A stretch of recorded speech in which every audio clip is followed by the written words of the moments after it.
यह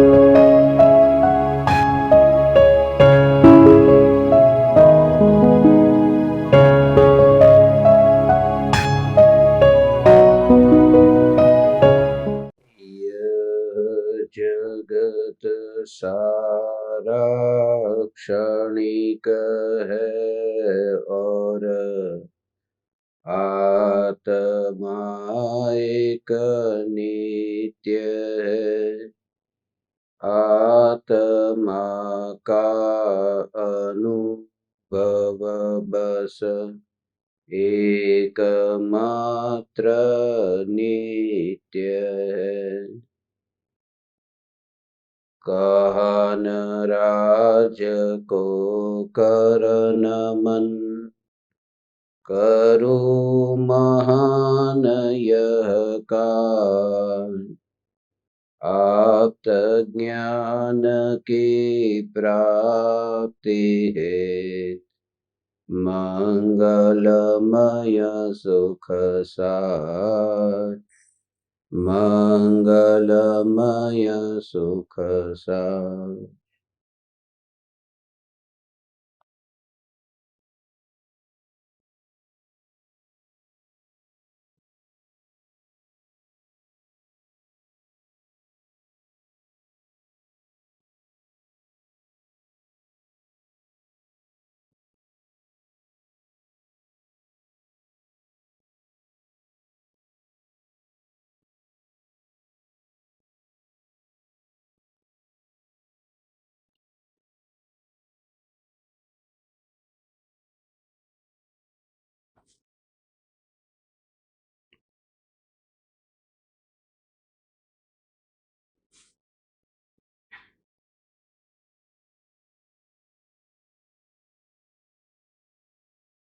चैतन्य स्वभावी भगवान आत्मा स्वयं ही चैतन्य समयसार है।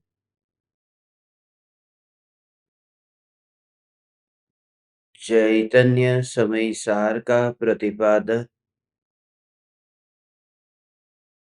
ग्रंथाधिराज समयसार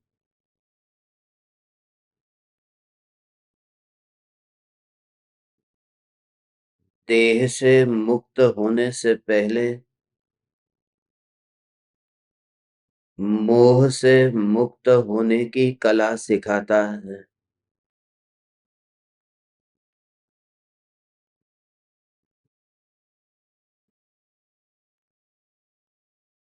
सिद्ध मुक्त है, मगर वे मुक्त सिद्ध उस सिद्ध अवस्था को प्राप्त हुए हैं, उससे पहले वे दृष्टि मुक्त हुए थे। क्योंकि दृष्टि का बंधन ही मूल बंधन है। देह और देह के संयोगों में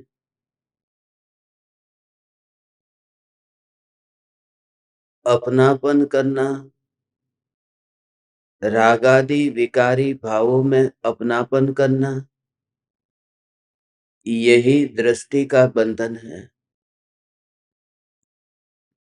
यह भी नास्ति की मुख्यता से कहा जाता है।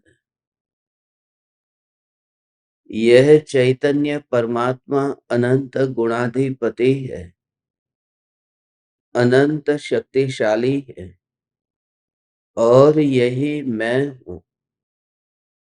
मगर पर्याय की पामरता, पर्याय की कमजोरी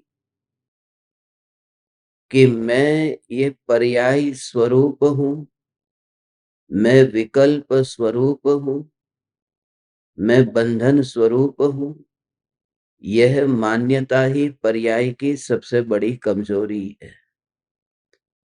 फिर भी उस कमजोर पर्याय का जिस ध्रुव न्यायक देव में प्रवेश नहीं हो सकता, यह ध्रुव न्यायक देव ही मैं हूं। यह देवाधिदेव यही मैं हूं। और जब इस गहराई में न्यायक की गहराई में स्वयं के एकांत का अनुभव होता है, तो वहां चित्त में उठती हुई तरंगे और देह के अनंत परमाणुओं की यात्रा और बाहर के जगत का किसी भी प्रकार का अनुभव नहीं होता। उसी का नाम चैतन्य एकांत की अनुभूति है। न तरंगों का अनुभव, न जहाज का अनुभव, न तो जहाज में बैठे हुए मुसाफिरों का अनुभव, और भीतर में मैं एकांत स्वरूप चैतन्य तत्व हूं और यही मेरा स्वभाव है। इस स्वभाव का स्वीकार होते ही अनंत पुरुषार्थ की यात्रा प्रारंभ होती है। जिन्हें यह यात्रा प्रारंभ हुई है, ऐसे सम्यक दृष्टि ज्ञानी धर्मात्मा को अब कर्म का आश्रव बंध नहीं होता।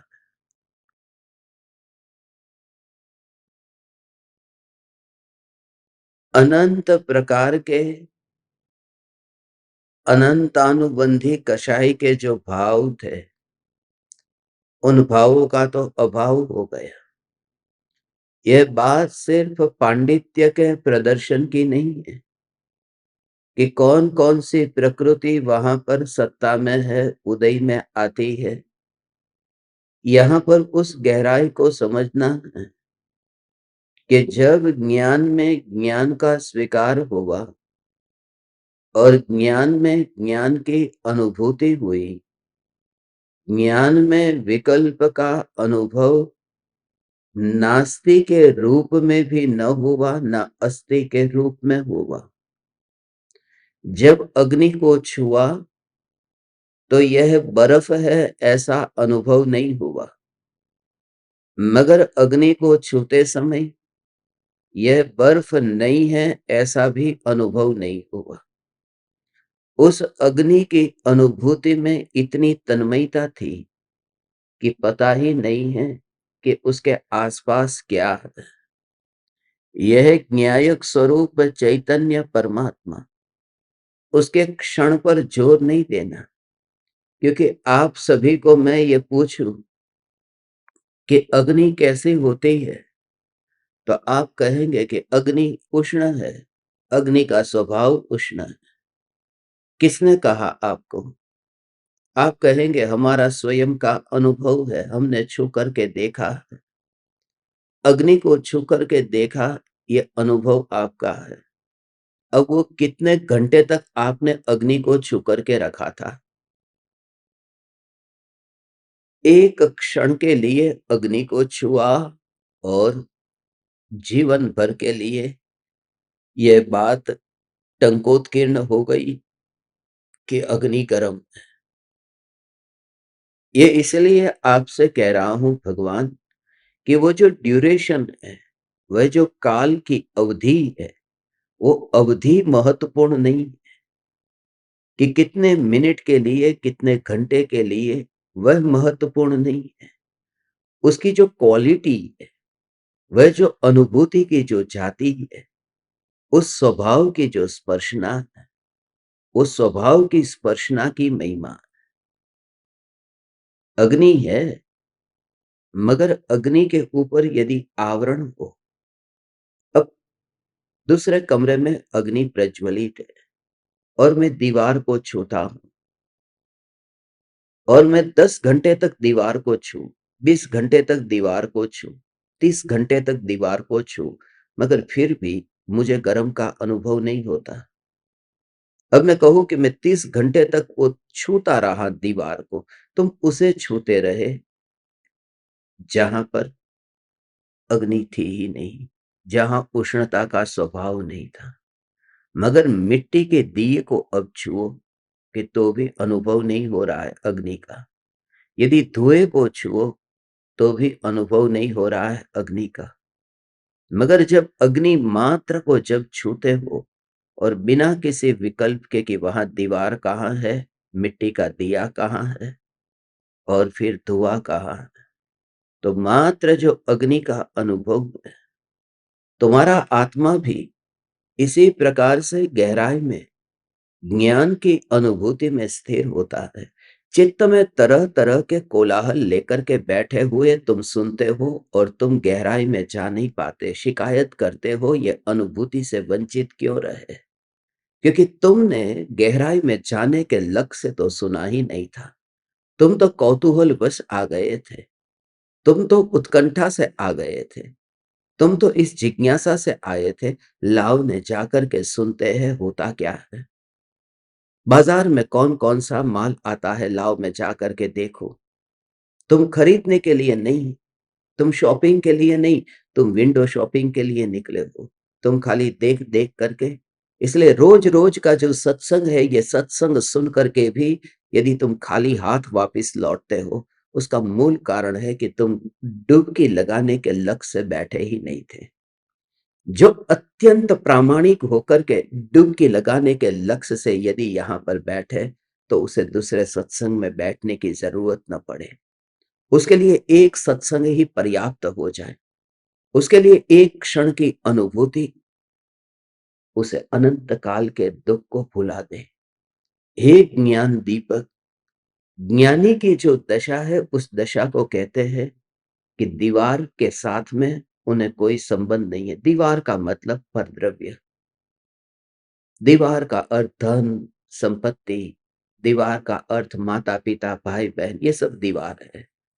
ये जो मिट्टी का जो दीपक है उससे बहुत दूर है, मगर मिट्टी का दीपक भी वह अग्नि से दूर है, और वो जो धुआं है वह भी अग्नि से दूर है। भले हमें पास जाकर के थोड़ा गर्म का अनुभव होता है, जैसे जैसे अग्नि के पास जाते हैं तो थोड़ा गरम गरम अनुभव होता है। वहां तो आग है ही नहीं, फिर भी गर्म का अनुभव क्यों होता है? क्योंकि वह पुद्गल है, उसका स्वभाव विस्तार में फैलना, इसलिए वह फैलना होगा कि पूरी तरह से वहां अग्नि नहीं है, वहां पर भी उष्णता होती है, मगर वो अग्नि चारों ओर के माहौल को भी गर्म कर देती है। भले वो रही यहाँ पर, मगर पूरे कमरे में माहौल वहां पर गर्मी से भर जाता है। मगर ये जो देह रूपी देवल में ये ज्ञान स्वरूप चैतन्य है, ये ज्ञान की अनुभूति पर ही ये रहस्य समझ में आता है कि परमाणुओं के साथ में, परमाणुओं के साथ जो फैला नहीं है, यह ज्ञायक स्वरूप चैतन्य परमात्मा में वहां फैलना नहीं है। आग के पास में यदि रहो तो आग के पास में रह करके भी कभी जलने जैसा लगता है। स्मशान में जब चिता जलती है तो कैसा होता है? मैंने आप ज्ञान दीपकों के लिए थोड़े दिन पहले वो जो स्मशान की उस अग्निदाह की विधि को लाइव रखा था, थोड़ी देर के लिए उसका वीडियो आपको पहुंचाया, उसका एक वीडियो बन रहा था, मगर थोड़ी देर के बाद में वो बनता बंद हो गया, क्योंकि मोबाइल ही बंद हो गया। उसके ऊपर अलर्ट आ गया कि टेम्परेचर टू हाई। आईफोन में ऐसी सुविधा होती है, यदि मोबाइल गर्म हो तो फटता नहीं है, बंद हो जाता है फटने से पहले ऑटोमेटिक। तो वहां ऊपर इंडिकेशन आ गया, नोटिफिकेशन आ गया कि ये मोबाइल बहुत गर्म हो गया है। अब उस मोबाइल को कोई चिता के अंदर डाला नहीं था और मोबाइल तो बहुत दूर था, मगर चिता जो जल रही थी उसकी गर्मी इतनी बाहर भी फैली हुई थी कि मोबाइल को भी गर्म कर दिया। हवा भी उस तरह आ रही थी जिस तरह हम कोने में खड़े थे, तो पूरी गर्मी वहां पर आई। वहां पर आग नहीं थी, मगर वो आग का स्वभाव वहां तक हवा के माध्यम से फैलता हुआ स्वभाव आग का हवा में जाकर, हवा तो गर्म हो गई ने, वह गर्म हवा तो आई ने, उस गर्म हवा में भी अग्नि का स्वभाव तो गया ने, उष्णता। अग्नि का स्वभाव हवा में जाकर के हवा गर्म हो सकती है, मगर वह भी उष्णता अग्नि की ही है, वह उष्णता हवा की नहीं है। उसमें जो गर्म का अनुभव है वह अग्नि ही है। ऐसे ही ये देह में जो अनुभव में आता है, लगता है कि ये देह ज्ञान वाला है, मगर ये देह का स्वभाव ज्ञान नहीं है, ये ज्ञान स्वभाव जो है वह तो आत्मा का है। इसलिए आचार्य कुंद देव ये ज्ञानी की दशा को बताते हैं कि ज्ञानी जहां पर वास करते हैं, ज्ञानी जहां वास करते हैं, वहां कर्म का उदय होता ही नहीं है। कर्म उदय में आते हैं, मगर उनको उस एकांत स्वरूप ज्ञान का अनुभव हुआ। और अब जितने भी कर्म बंधे थे, वो कर्म की निर्जरा हो रही है, कर्म खाली हो रहे हैं, फल दे करके या फल दिए बिना। दो प्रकार से कर्म आत्मा से दूर होते हैं, और कर्म जब आत्मा से दूर होते हैं, तब ज्ञानी की जो अंतरंग दशा है, उसे बहुत गहराई से भाव से समझना है। तुम खाली कनेक्शन फील करना। यदि तुम कनेक्शन भी यदि अब तक फील करते, तो अब तक तुम्हें सम्यक दर्शन प्राप्त हो जाता। यदि तुम कोरे होकर के, तुम बिल्कुल नादान होकर के बैठते, तुम अपनी कहीं पर भी बुद्धि को, शान पट्टी को, अपने अपने अपने अपने तुम्हारे तर्क को, वितर्क को, कुतर्क को, सभी को एक और रख कर बैठते, अब तक तुम वहां पर नहीं बैठते। मुझे आश्चर्य होता है, इतने वर्षों के बाद भी तुम्हें ऐसा चेहरा रख करके आज भी बैठना पड़ रहा है, क्योंकि तुम सिर्फ शब्द को सुनते हो, तुम कनेक्शन फील नहीं करते। और कनेक्शन जब फील होता है, तभी एकांत का अनुभव होता है। ज्ञानी की गहराई में, अंतरंग गहराई का भाव आज की इस गाथा में समझना है कि उनके आत्मा में जो कर्म बंधे हुए हैं, वो कर्म जब आत्मा से दूर भी हो जाते हैं, फिर वो कर्म से कैसे विमुक्त हुए हैं ज्ञानी। 168वीं गाथा है आज। हम गाथा का पाठ करके ज्ञानी की दशा को समझते हैं।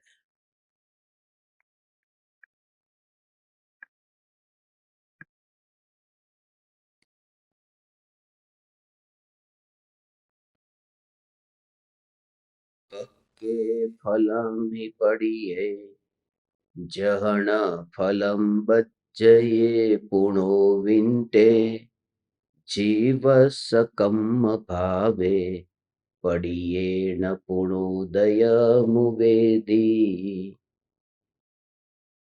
जिस प्रकार पके हुए फल के गिर जाने पर वह फल फिर उसी डंठल पर नहीं बंधता, उसी प्रकार जीव के कर्म भाव के जड़ जाने पर फिर वह उदय को प्राप्त नहीं होता।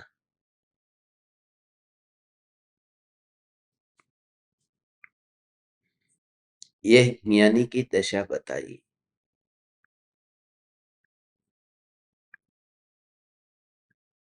पेड़ पर जो फल पका हुआ, पहले तो वो पके, तब जाकर के वो गिरता है।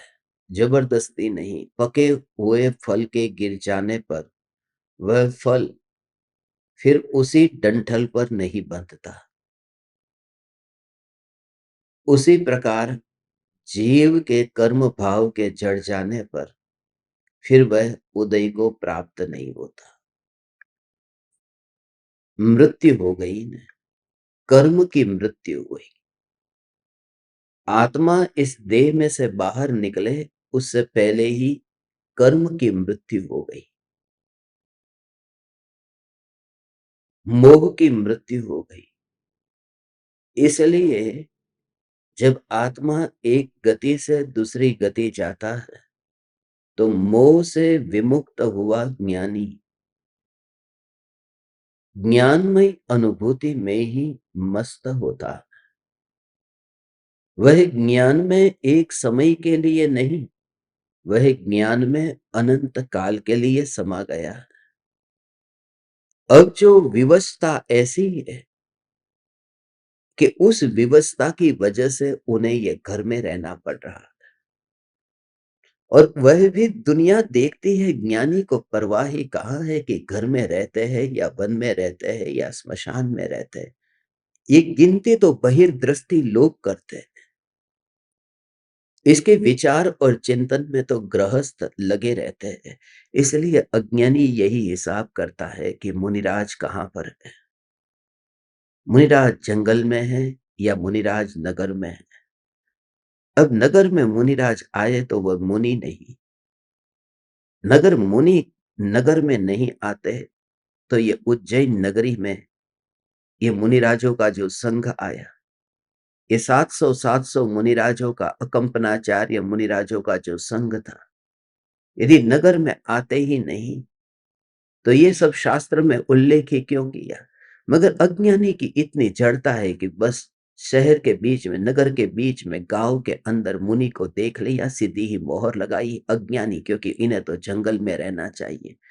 क्या तुम जंगल में वहां पर किचन बना करके जंगल में उन्हें भोजन दोगे? भरत चक्रवर्ती का जो महल था वो महल जंगल में नहीं था। भरत चक्रवर्ती का महल तो राज्य के अंदर था और भरत चक्रवर्ती खुद मुनिराज को आहार दान देते थे, तो टिफिन लेकर के जंगल में नहीं जाते थे। वह मुनिराजों को आहार दान देते थे, अपने महल में मुनिराजों का स्वागत करते थे।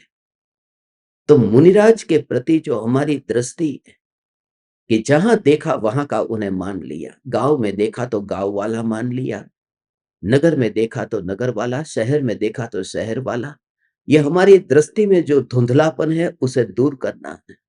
मुनि अर्थात जो मौन हुआ है और वो जहां पर भी है।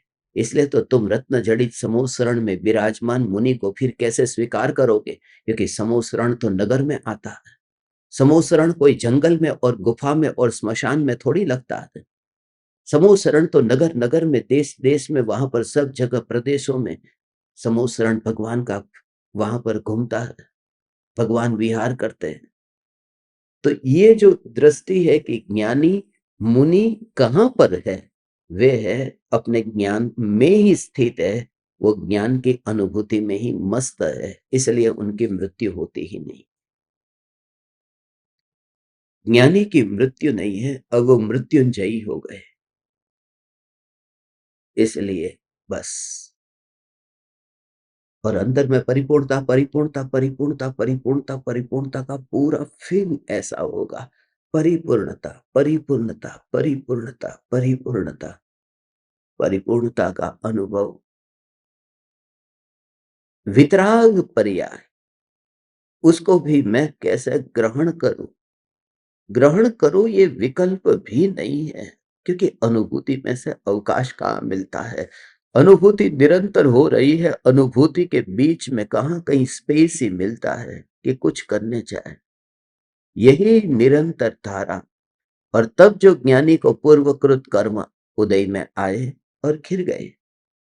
ज्ञानी, जो भी ज्ञानी को मिलता है वह उदयगत परिणाम है और कुछ नहीं। भरत चक्रवर्ती जो युद्ध करने के लिए गए, हम होते तो हम यही कहते कि तीर्थंकर भगवान की दिव्य ध्वनि छोड़ करके भरत चक्रवर्ती युद्ध करने के लिए निकल गए। मगर वो भरत चक्रवर्ती जो युद्ध करने गए, वो उदय का परिणाम है। हम उनको भरत चक्रवर्ती को युद्ध वाले देखे, उसमें ट्रीटमेंट हमें अपने को करनी है। हम उनको उदय वाले भरत चक्रवर्ती देख रहे हैं। हम ये नहीं देख रहे हैं कि उनके अंतर में जो ज्ञान की धारा बह रही है वो हमें क्यों नहीं दिखाई देती, क्योंकि हमारी दृष्टि नीची है, हमारी दृष्टि तुच्छ है। हम संयोगों को ही इस प्रकार से देखते हैं, हम संयोगों में ही इतने तन्मय हो गए हैं, इस वजह से सत्य को नहीं समझ पा रहे हैं। संयोग और संयोगी भाव, यही हमें दिखाई देता है और कुछ नहीं। इसलिए सम्यक दृष्टि, क्षायिक सम्यक दृष्टि के पास पहुंचे, मुनि के पास पहुंचे तो भी संयोग देखा, घर देखा, शहर देखा, नगर देखा, पहले तो वही दिखाई दिया। और मरते भी ऐसे ही है। फिर वो वितराग परिणति की पहचान के बिना मरना होता है। हे ज्ञान दीपक, ये जो चैतन्य का जोर और बल लाना है, वो बल कैसे आएगा? वो सत्संग से ही आएगा। रोज-रोज जैसे, क्योंकि तुम पूरी तरह से मदहोश हो, बेहोश हो, इसलिए यदि एक दिन का सत्संग छूट जाए तो तुम्हारी हालत क्या हो जाए, मुझे पता है। ये सुनते हो इस वजह से कम तुम इस जागृति में रहते हो। ज़रा सोचो, बीच में हमने 7 दिन, 10 दिन जो भी सत्संग नहीं किया था, तब तुम्हारी हालत कैसी हुई थी? क्योंकि सत्संग ही हमारे लिए सहारा है, जो एक रिमाइंडर है, जो एक अलर्ट करता है, जो बार-बार तुम्हें कहता है, सावधान, किसी को भी पर्याय की दृष्टि से मत देख, किसी को भी परिणाम के रूप में मत देख। भरत चक्रवर्ती युद्ध करने निकले थे, मगर वह जो था, वह काम बहुत छोटा काम था। युद्ध करने का काम बहुत छोटा काम है। 60,000 बरस के लिए युद्ध करना है। अब जरा विचार करो, आपकी दुकान है और आपकी दुकान में 2 ग्राहक आए, 2 कस्टमर आए। एक ग्राहक ऐसा है जो आपकी दुकान पर आकर के लाखों रुपए का माल खरीदने वाला, और उसको माल दिखाते-दिखाते आपको सुबह से लेकर के शाम हो जाएगी, 12 घंटे लग जाएंगे, और वो लाखों रुपए का माल खरीदने वाला। और दूसरी बार ऐसा वहीं पर ही आप अभी अभी उनको माल दिखा रहे थे, तभी एक और कस्टमर आया। उस कस्टमर को 100 रुपए की वस्तु चाहिए थी आपके दुकान से, और वह जो 100 रुपए की वस्तु लेने आया था, का वस्तु कितनी, 100 रुपए की, तो आप उसको क्या कहेंगे कि 12 घंटे तक तुझे वेट करना पड़ेगा क्योंकि बड़ा कस्टमर पहले यहाँ बैठा। तुम ये नहीं करोगे, तुम फटाफट उसको 100 रुपए की वस्तु दे दोगे, क्योंकि तुम्हें पता है इसके साथ तो सौदा करने में, डील करने में 12 घंटे लगेंगे, तब तक वो कस्टमर 100 रुपए वाले को क्यों रोकना? छोटा काम है ना, 100 रुपए का है ना, उसको पहले निपटा दो। जो छोटा काम है उसको निपटा दो, फिर बड़े काम में पता नहीं कितना टाइम लगेगा। भरत चक्रवर्ती की दृष्टि ये है कि अनंत काल के लिए शिला पर बैठना पक्का तो हो ही गया है, तो ये छोटा काम जो 60,000 बरस का युद्ध करने का है, वो पहले निपटा दो। वो काम कर लेते, वो युद्ध कर लेते। मगर हमें लगता है कि अरे! इतने बड़े व्यापारी का अपमान कर दिया, जो 12 घंटे तक माल लेकर, लाखों का माल खरीद कर इसको लाखोंपति बनाने वाला है, और उसको तो देख ही नहीं रहा, और 100 रुपए वाले को देखा। जब उदय का परिणाम ऐसा होता है, तो भरत चक्रवर्ती का भी उसमें नहीं चलता। इसलिए भरत चक्रवर्ती, चक्रवर्ती के जो पुण्य होते हैं, तीर्थंकर के पुण्य हैं, ये जो कर्म के उदय, तीर्थंकर, चक्रवर्ती, नारायण, प्रतिनारायण, बलभद्र, इन सभी के कर्म के उदय ऐसे होते हैं कि जिसको नियम से, जिसका उदय आने ही आने वाला है, कोई रोक नहीं सकता, उदय आएगा ही। कोई कहे तीर्थंकर प्रकृति बंधी, अब मेरे को नहीं बनना तीर्थंकर, वो हो ही नहीं सकता। चक्रवर्ती की प्रकृति बंधी है, तो चक्रवर्ती होना ही होगा। तो जो कर्म बंधे हैं वो उदय में आएंगे, वो मेरे हाथ में नहीं है। मेरे हाथ में ये है, उस पानी को रोकने नहीं जाना है जो बह रहा है। तुम्हें अपने को किनारे पर अनुभव करना है कि मैं जहां पर हूं वहां पानी नहीं बह रहा, और ये तो खाली पानी नहीं है, ये तो वैतरणी है। ये ज्ञान की गंगा नहीं है, ये विकल्पों की वैतरणी है। इसलिए कर्म के उदय में ज्ञानी जाते ही नहीं है। इसलिए तो ज्ञानी से मिलना बहुत मुश्किल है, उनको पहचानना मुश्किल है। उनको पहचानने के लिए उनके पास नहीं, जितना-जितना तू अपने स्वभाव को और गहराई में जाके समझता जाएगा, उतना-उतना ज्ञानी को समझ पाएगा। क्योंकि जैसे ही तू अपने ज्ञान स्वरूप का अनुभव करेगा और विकल्प को दूर देखेगा न, तब तुझे समझ में आएगा कि भरत चक्रवर्ती विकल्पों से अपने को ऐसे ही तो दूर देखते होंगे।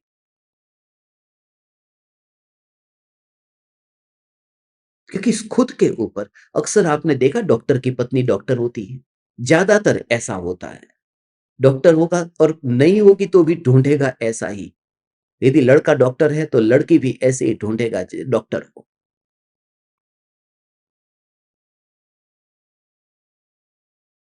क्यों, ज्यादा पैसा कमाएंगे दोनों मिलकर के डॉक्टर डॉक्टर? नहीं, क्योंकि डॉक्टर डॉक्टर को समझ पाएगा। वो लड़की यदि डॉक्टर होगी तो वो समझ पाएगी अपने पति को, यदि उसका पति किसी स्त्री को छूता है, तो वो ये नहीं कहे कि अरे मेरे होते हुए तू उसको इतना क्यों छू रहा है? देखिए वो समझेगी कि डॉक्टरी फील्ड में क्या होता है, इसलिए डॉक्टर पत्नी होगी तो वो पति को समझेगी, झगड़ा कम होगा। यदि रात को लेट देरी से आया तो डॉक्टर पत्नी होगी तो वो समझेगी कि भाई पेशेंट को देखने के लिए, पेशेंट का ध्यान रखने के लिए जो हमने जिम्मेदारी ली है, तो कभी लेट हो जाए, यही तो हमने इसके लिए तो डिग्री ली है, तो वो पत्नी समझेगी। मैं ये कहता हूँ एक डॉक्टर ही डॉक्टर को जैसे समझ सकता है, ऐसे ही ज्ञानी को समझ सकता है, क्योंकि अपने ऊपर जो घटित होता है, वह उनके ऊपर भी वो ऐसे ही घटित करके स्वीकार करता है। ज्ञानी को जो कर्म बंधे हैं, वे बंधे हुए कर्म फिर उदय में आकर के एक बार खिल गए, फिर दोबारा वे बनते नहीं है, दोबारा फिर वे कर्म बनते नहीं। ये मैल दूर हो गया।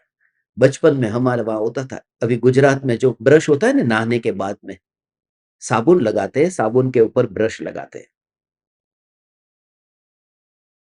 काथो, काथो હોય ને કાથો, गुजराती मैंने काथो की।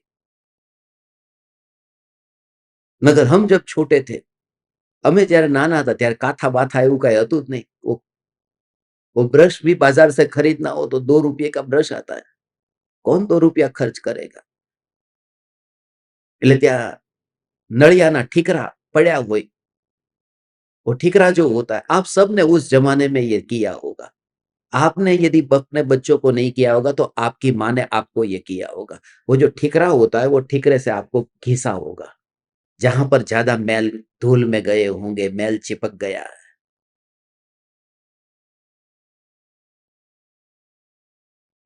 तो मैं धूल में ऐसा गंदा होकर के आया, और जब भी बाहर स्नान करने ले जाते तो अच्छा लगता, मगर एक बात जब आती कि बस साबुन लगाए तब तक ठीक है, मगर उसके बाद में जैसे ही अभी वो ठीकरा आने वाला है, उसकी कल्पना मात्र से अभी ठीकरा लेंगे तो दर्द की कल्पना चालू हो जाती थी।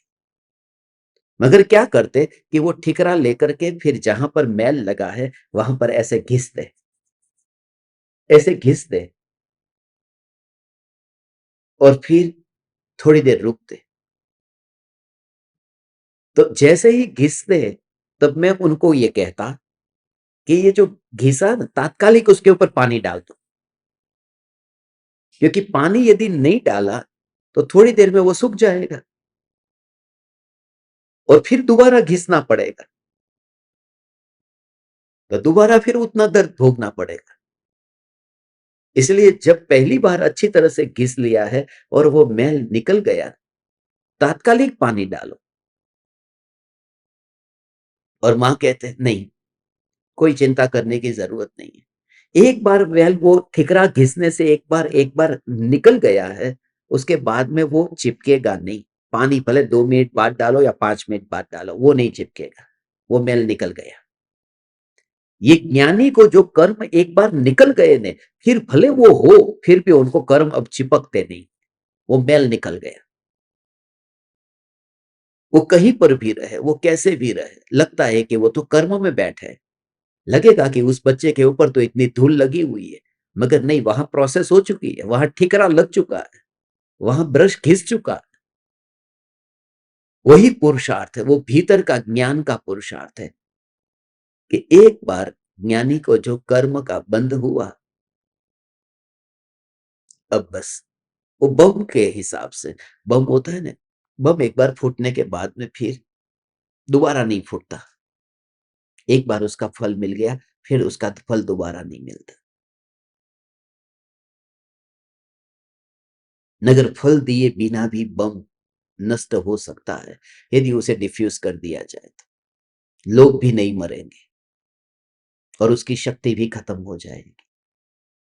हो सकता है। तो ज्ञानी उन कर्मों को अपने पुरुषार्थ के बल से उसकी निर्जरा हो जाती है, कर्म खिर जाते हैं।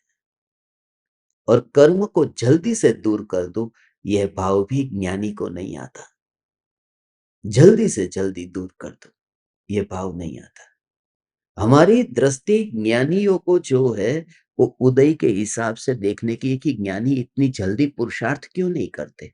ज्ञानी को पुरुषार्थ बहुत तीव्र पुरुषार्थ करना चाहिए, जल्दी से जल्दी कर्मों से छूट जाना चाहिए।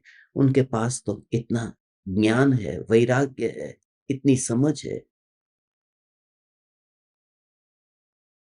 ये सब अज्ञानी के ही खेल है और उसमें अज्ञानी को विचार भी नहीं आता मेरा समय में बिगाड़ रहा हूं। मैं उन भरत चक्रवर्ती के लिए समय बिगाड़ रहा हूं जो अपना काम करके शिला पर विराजमान हो गए और आज भी मैं उनकी कथा गाता हूं। चक्रवर्ती ने तो 96,000 रानियों को भोगा था। आज भी मैं उनकी बात करता रहता हूं और वो अपने अतीन्द्रिय आनंद में सिद्ध परमात्मा है। वो भरत चक्रवर्ती नहीं है, भरत सिद्ध है। और हमें विचार भी नहीं आता ओम नमः सिद्धेभ्य में वो 96,000 रानी वाले भरत चक्रवर्ती आ गए। ये पर्याय दृष्टि। जल्दी से जल्दी भरत चक्रवर्ती को पुरुषार्थ करना चाहिए। मैं आपसे पूछता हूं, आप इतने जो सामने बैठे हुए हैं, आप में से किसको नहीं पता है कि एक परिवार जन पर भरत चक्रवर्ती का जो चक्र होता है वो परिवार जन पर नहीं चलता है। ये सबको पता है, सब पंडितों को पता है, नहीं चलता है, ये आपको सबको पता है। बस आप सबको पता है, एक भरत चक्रवर्ती को पता नहीं था। तुम सब इतने ज्ञानी और भरत चक्रवर्ती ठहरे अज्ञानी, सिर्फ उनको ही पता नहीं था, इसलिए तो बाहुबली पर छोड़ दिए। उनको पता होता तो छोड़ते नहीं। अरे हम जैसे लोगों को पता है तो चक्रवर्ती को पता नहीं होता। मगर वो उदय के परिणाम है, ये उदय के परिणाम। ये श्रद्धा की कमजोरी अलग है, चारित्र की अलग है। इसके लिए मैं कहता हूं अपन आमने सामने बैठे। मगर अभी तुम स्क्रीन के ऊपर हो इसलिए तुम्हें कोई प्रॉब्लम नहीं होगा। मगर मेरे पास में इतने नजदीक बैठते ना और मैं ऐसा करता अपने हाथ लेकर के तुम्हारी आंख के पास में ऐसा, तो तुम्हारी आंख बंद हो जाती कि नहीं। कोई भी व्यक्ति आज तुम अपने घर में अनुभव कर लेना, पति को छोड़कर किसी और के साथ, पत्नी को छोड़कर किसी और के साथ, नहीं तो झगड़ा होगा फिर। इसलिए किसी के साथ ऐसा एक बार एक्सपीरियंस कर लेना, आंख के पास जाकर के ऐसा ऐसा ऐसा करना। क्या आपको श्रद्धा नहीं है कि मैं आपकी आंख नहीं फोड़ूंगा, या आप मेरे पास में ऐसा आकर के करें तो मुझे श्रद्धा नहीं है कि आप मेरी आंख नहीं फोड़ेंगे। श्रद्धा है। कैसे फोड़ेंगे? मेरी आंख फोड़ेंगे तो आपकी भी तो दो है।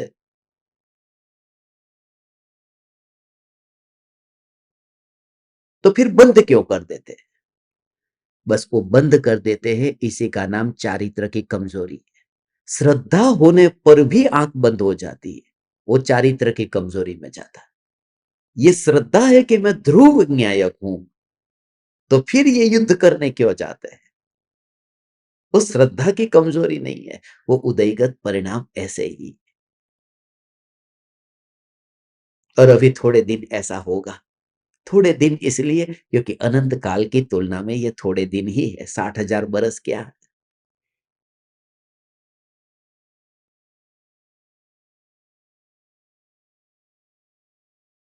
एक बार कर्म उदय में आया, उदय में आया हुआ कर्म फिर निर्जरा को प्राप्त होता है। और एक बार कर्म की निर्जरा हुई,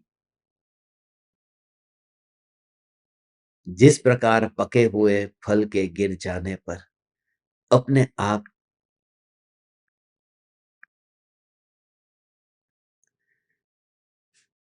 वह फल फिर उसी डंठल पर नहीं बनता, उसी प्रकार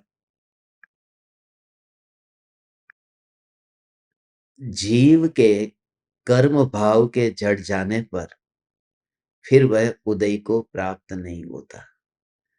कर्म भाव से, ये जो कर्म भाव है, ये कौन से कर्म भाव की बात है? तो उसमें दो प्रकार समझना, मिथ्यात्व और अनंतानुबंधी क्रोध मान माया लोग। मिथ्यात्व और अनंतानुबंधी क्रोध मान माया लोग की बात यहां से ज्ञानी उनसे मुक्त हो गए। ज्ञानी को उसका कर्तापना नहीं रहता क्योंकि वो भाव ही जब नहीं। और दूसरी बात कि जो 96,000 शादी करने का भाव आता है, ये भाव कौन-सा कषाय है? ये भाव अप्रत्याख्यानावरण कषाय है। अप्रत्याख्यानावरण, अनंतानुबंधी नहीं। युद्ध करने का जो कषाय का भाव है, वो अनंतानुबंधी नहीं है, वो अप्रत्याख्यानावरण की कैटेगरी में जाता है। इसलिए चौथे गुणस्थान में ये भाव होने पर भी उनको गुणस्थान से पतन नहीं होता, क्योंकि वो अप्रत्याख्यानावरण कषाय का उदय था। अनंतानुबंधी क्रोध मान माया लोभ जो है, हमने इस पर चर्चा की थी ना कि अनंतानुबंधी क्रोध मान माया लोभ सिर्फ आत्मा पर घटित होता है, पराये के साथ में घटित नहीं होता। और ये सब शादी पराये से करने गए, युद्ध करने गए तो वहां पर जीतने गए तो 6 खंड को जीतने गए, वह भी पराया, रानियां भी पराई, खीर भी पराई, 6 खंड भी पराया, हाथी घोड़े, ये साम्राज्य, ये वैभव, ये सब पराया। तो वो पराये के साथ में जो घटित होता है वह अप्रत्याख्यानावरण कषाय है। तो अनंतानुबंधी कषाय तो रहा ही नहीं। अब जो अप्रत्याख्यानावरण कषाय है, उससे भी कहते हैं कि ज्ञानी को उसका कर्तृत्व नहीं है, क्योंकि वो कर्तृत्व जिससे होता था वह तो मिथ्यात्व का भाव था, वही नहीं रहा। वो कर्ता बनने वाला भाव नहीं रहा, वो मिथ्यात्व है।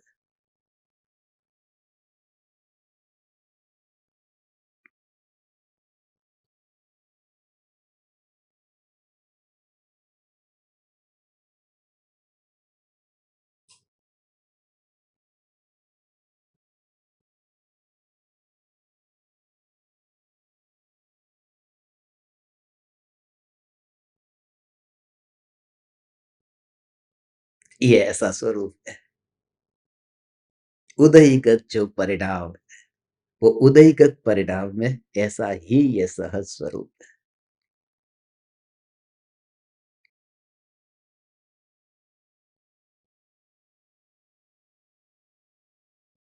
कल मैं बाजार में गया ककड़ी और टमाटर खरीदने के लिए, तो एक ककड़ी खरीद रहा था, तो वहां से मैंने ककड़ी उठाई, फिर उसके पास में भी दूसरी ककड़ी है, बहुत सारी ककड़ी है, मगर मैंने एक ककड़ी उठाई। उस समय मुझे ये विचार आया कि इसी ककड़ी को मेरे पेट में जाना होगा, इसलिए इसी को मैंने हाथ लगाया। फिर नहीं, इसको नहीं जाना होगा, ये कैसे इसको जाना होगा, दूसरी ककड़ी को जाना होगा, फिर उसको छोड़ दिया, दूसरी ककड़ी को पकड़ा, बदल दिया ना मैंने कि नहीं नहीं, वो उस ककड़ी को जाना ही नहीं था, जो पहली वाली ककड़ी थी उसको नहीं जाना था, दूसरी ककड़ी को ही पेट में जाना था, इसलिए उसको उठाया, फिर उसको भी छोड़ दिया, फिर पहली वाली को पकड़ा।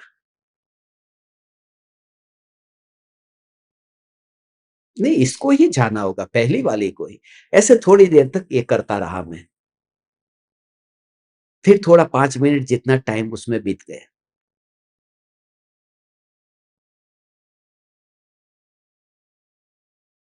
फिर तीसरी ही ककड़ी थी, उसको कुछ भी की बिना विकल्प के सीधी उठा करके निकल गया और काउंटर पर जाकर पेमेंट कर दिया, लेके आ गए। वो तीसरी ककड़ी, 2 ककड़ी के बीच में ये चलता रहा। अब जिसको आनी थी वही आई, विकल्प कितना किए, जिसको आनी थी वही आई ने, और ये फालतू का 5 मिनट काहे को बिगाड़ा। इस 5 मिनट में कितना काम हो सकता था, 5 मिनट का सदुपयोग कितना हो सकता था, मगर वो 5 मिनट का सदुपयोग नहीं हो सकता था। मैं उसे भी जानता हूं कि जो ककड़ी आने वाली है वही आएगी, और 5 मिनट तक ये ककड़ी के विकल्प चलेंगे, वह भी आएंगे, उसमें भी मैं कुछ नहीं कर सकता। ये खेल चलने ही वाला था।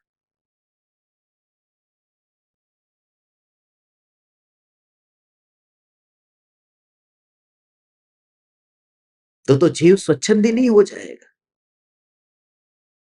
जीव स्वच्छंदी तब हो जाएगा यदि स्वरूप से नाता टूट गया, उस समय स्वरूप से नाता टूट गया तो स्वच्छंदी हो जाएगा। पर में कितना उलझता है उससे स्वच्छंदी नहीं होता, स्वरूप से नाता टूटता है, इस वजह से स्वच्छंदी होता है।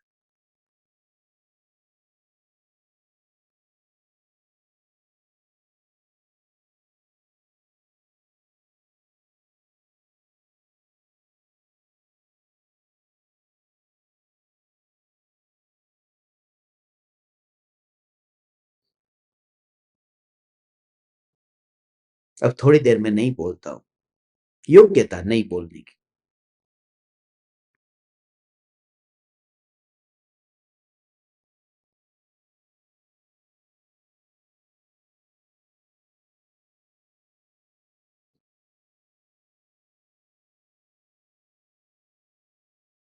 तुम्हारी हंसने की भी योग्यता है, चिंता मत कर।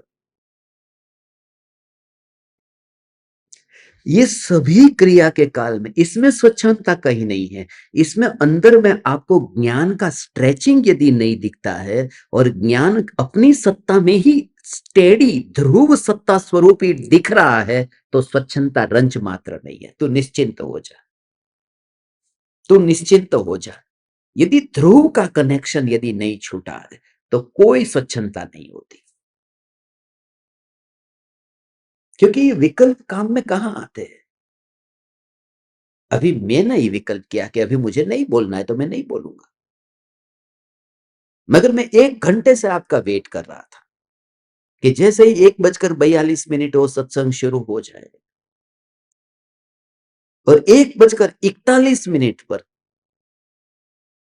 इंटरनेट चला गया। क्या चल सकता है? और ऐसे समृद्ध देशों में, यूरोप के देशों में, जहां टेक्नोलॉजी बनती है, तैयार होती है, योग्यता, तो योग्यता से स्वच्छंदी नहीं हो जाएंगे। योग्यता से, योग्यता से उस परिणाम का रस छूट जाता है। उन परिणामों से, उन परिणामों से, उन परिणामों से अपनापन छूट जाता है। मैं परिणाम नहीं हूं, इसलिए 2 दिन से कितनी गहरी गहरी गहरी चर्चा है।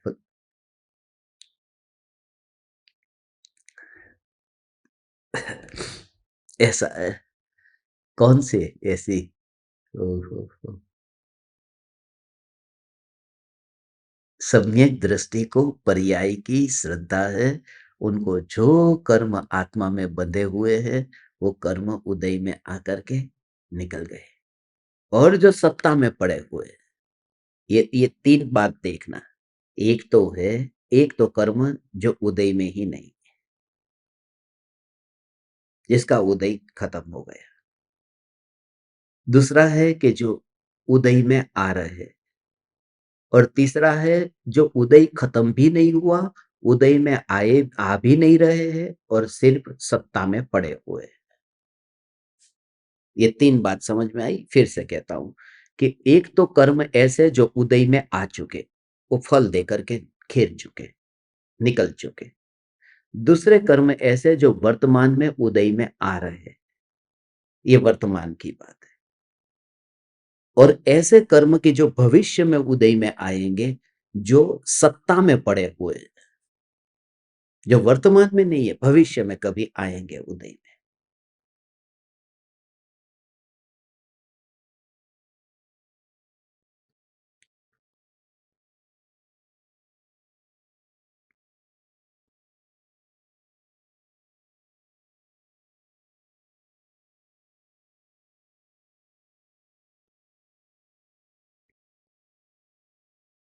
अब देखो,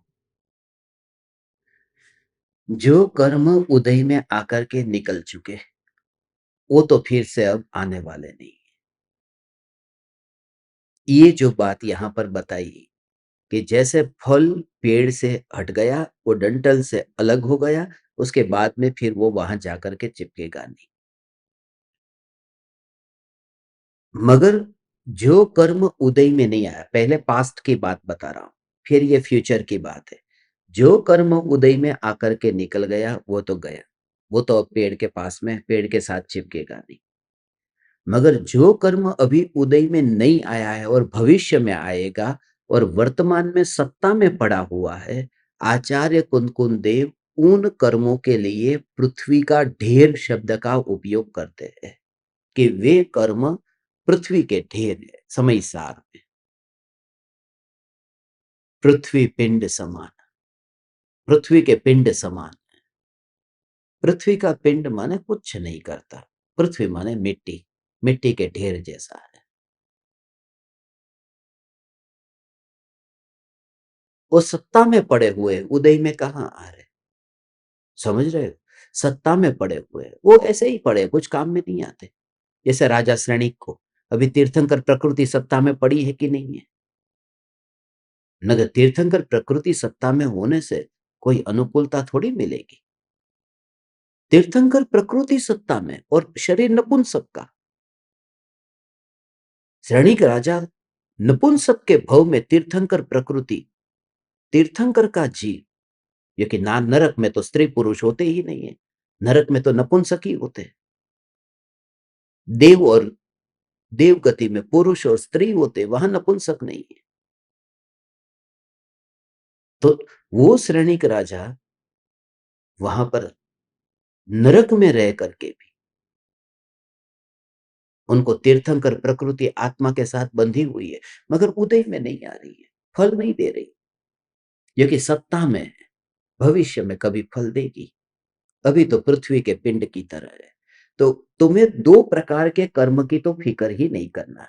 एक तो जो भूतकाल में उदय में आके निकल गया, और दूसरा जो भविष्य में उदय में आएगा मगर वर्तमान में तो पृथ्वी के ढेर की तरह पड़ा हुआ है।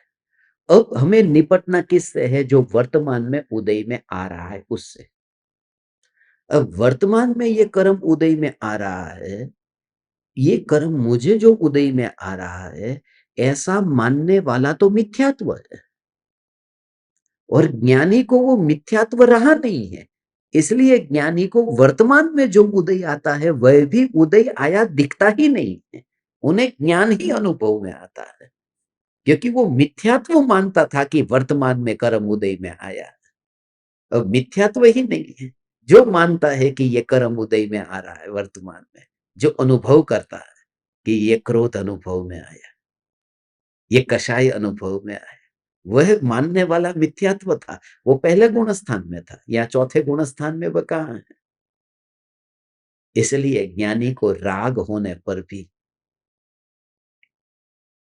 ज्ञानी को कोई बंधन नहीं। अब वो राग का मतलब केवल ज्ञानी नहीं हो, ज्ञानी माने ज्ञानी का मतलब केवल ज्ञानी नहीं, क्योंकि केवल ज्ञानी को नहीं, वो जो खास बात बताई है सम्यक दृष्टि के लिए खास बात बताई, क्योंकि केवली भगवान को तो राग होता ही नहीं है। उनके लिए क्यों कहेंगे कि ज्ञानी को राग से कोई बंध नहीं होता? जब राग ही नहीं है तो राग से बंध नहीं होता, वो क्यों कहेंगे? तो जहां पर भी ये कहा है कि ज्ञानी को राग से बंध नहीं होता, वहां मुख्यतः सम्यक दृष्टि ज्ञानी धर्मात्मा की है, जो हमें समझ में नहीं आता। बाहर की दृष्टि की वजह से वो भाव हम ग्रहण नहीं करते, कर पाते,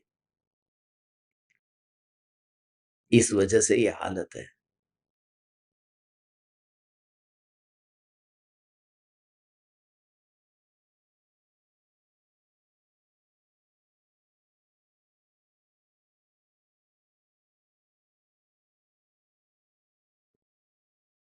अपने पर ही घटित करते हैं बस। मैं तो जो हूं सो हूं, बस। मैं जो हूं सो हूं। ये कर्म उदय में आया, मैं तो जो हूं वही हूं।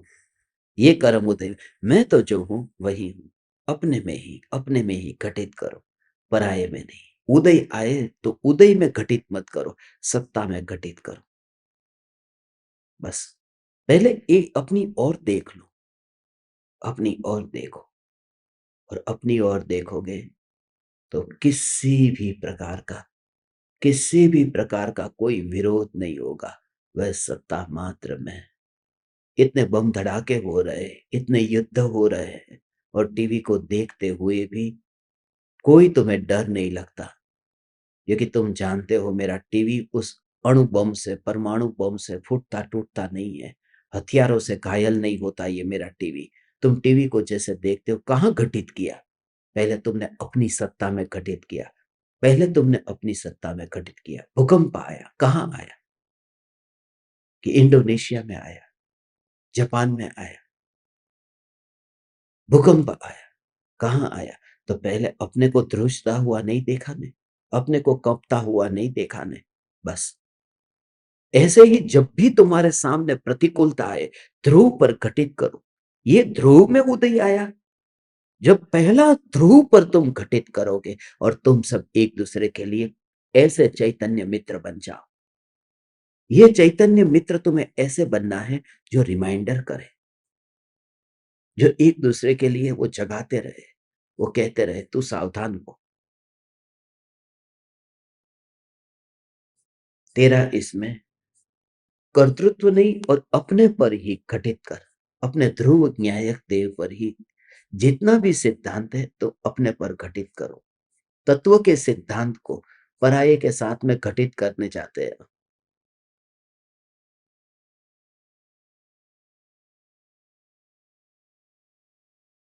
मुनिवर मुनिराज आदिनाथ भगवान को मुनि अवस्था में उनको आहार नहीं मिला। क्यों नहीं मिला? क्योंकि आहार दान की विधि कोई जानता नहीं था।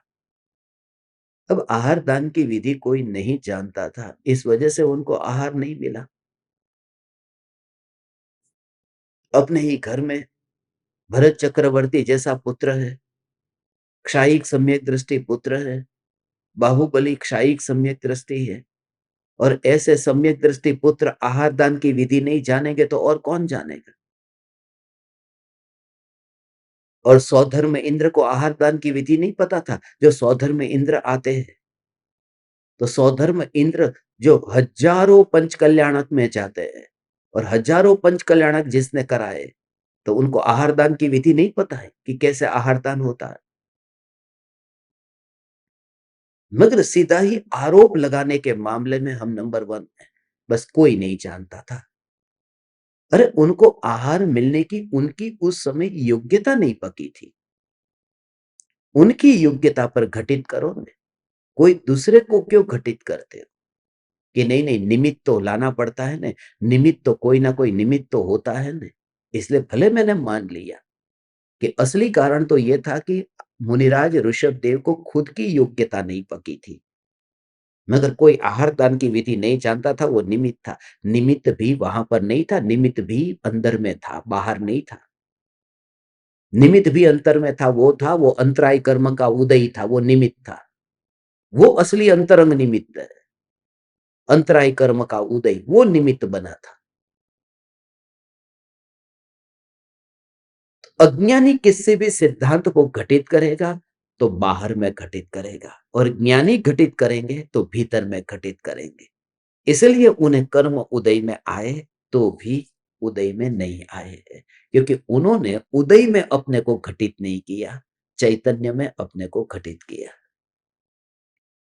यह चैतन्य समयसार स्वरूप भगवान आत्मा ही मैं हूं। हे ज्ञान दीपक, अभी समय अपने पास में बहुत कम है, मुझे निकलना है, और आज अपना दीपक कनेक्शंस ध्यान प्रयोग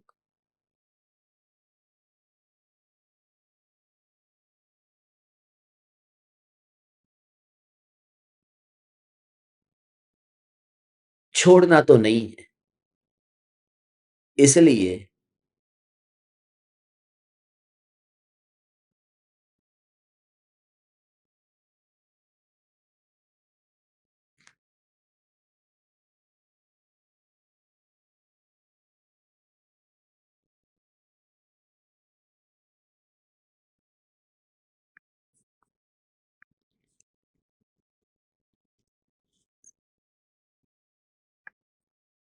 आपके वहां 3 बजे है ना, तो 4 बजे आप सभी बैठ जाइए।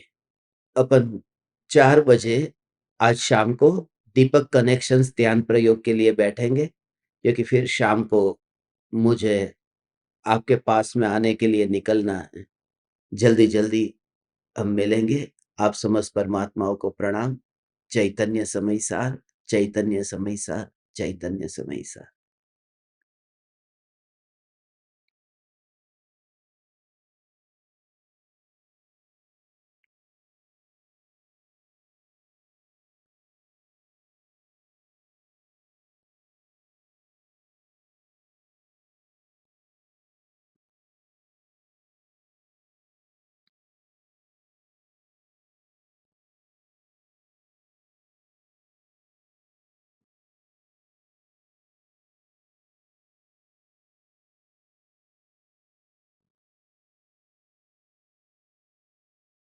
अहो अहो श्री सद्गुरु करुणा सिंधु अपार,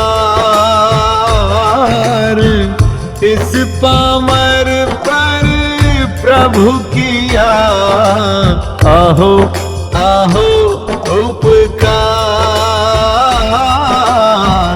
आहो आहो उपकार। देह सहित जिनकी दशा वरते देहातीत, उन ज्ञानी के चरण में हो वंदन अगणित, हो वंदन